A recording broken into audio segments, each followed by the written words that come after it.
Timothy Greek, Timotheos, meaning, "honoring God", or "honored by God", was an early Christian evangelist and the first-century Christian bishop of Ephesus, who tradition relates died around the year AD 97. Timothy was from the Lycaonian city of Lystra in Asia Minor, born of a Jewish mother who had become a Christian believer, and a Greek father. The Apostle Paul met him during his second missionary journey and he became Paul's companion and co-worker along with Silas. The New Testament indicates that Timothy traveled with St. Paul, who was also his mentor. Paul entrusted him with important assignments. He is addressed as the recipient of the first and second epistles to Timothy. Life.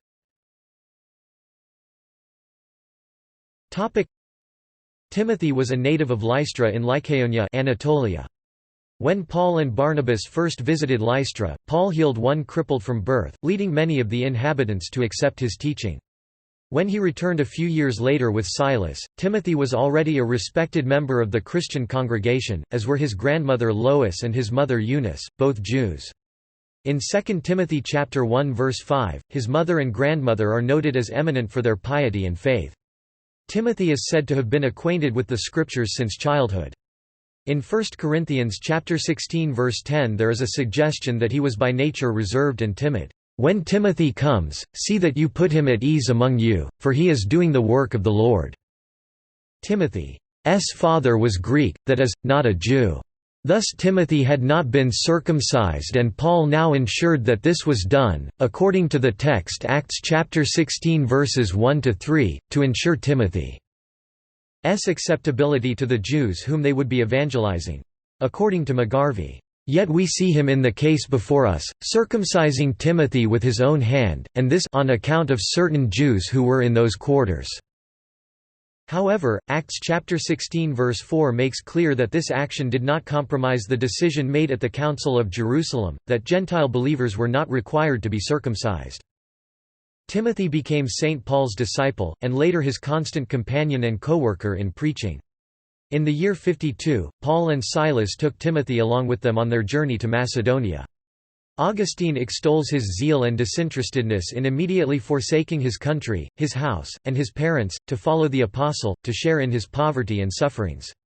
Timothy may have been subject to ill health or frequent ailments, and Paul encouraged him to use a little wine for your stomach's sake. 1 Timothy 5 verse 23.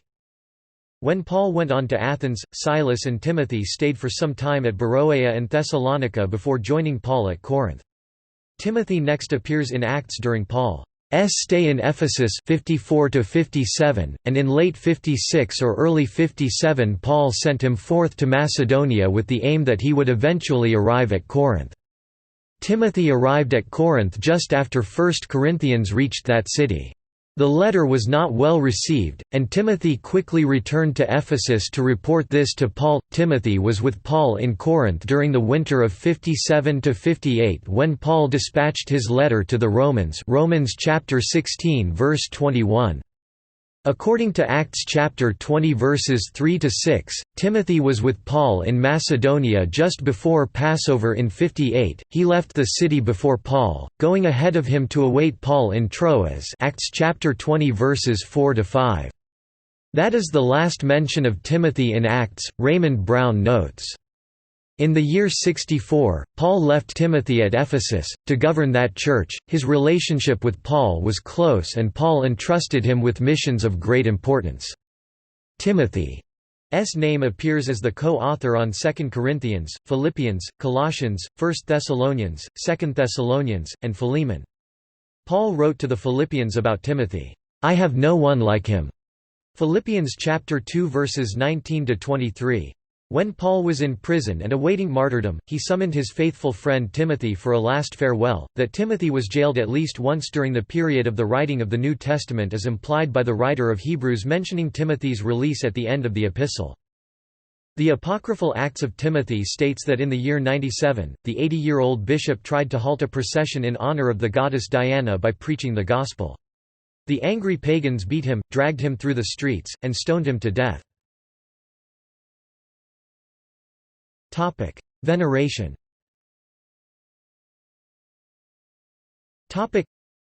Timothy is venerated as an apostle, saint, and martyr by the Eastern Orthodox Church, with his feast day on the 22nd of January.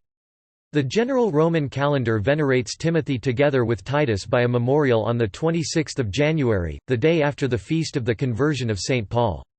From the 13th century until 1969 the feast of Timothy alone was on the 24th of January, the day before that of the conversion of St. Paul. Along with Titus and Silas, Timothy is commemorated by the Evangelical Lutheran Church in America and the Episcopal Church on the 26th of January.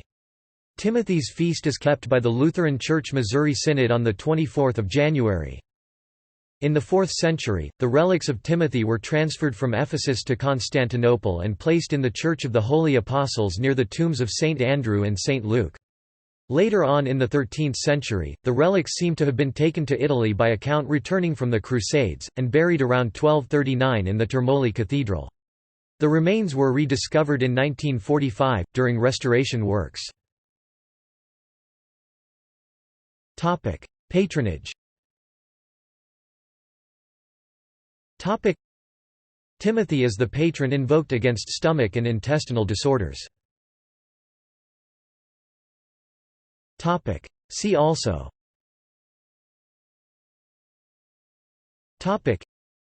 Eunice, mother; Lois, grandmother; Acts of Timothy; First Epistle to Timothy; Second Epistle to Timothy; Clement of Rome.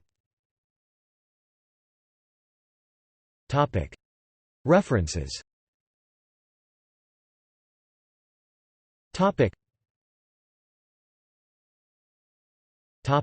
External links.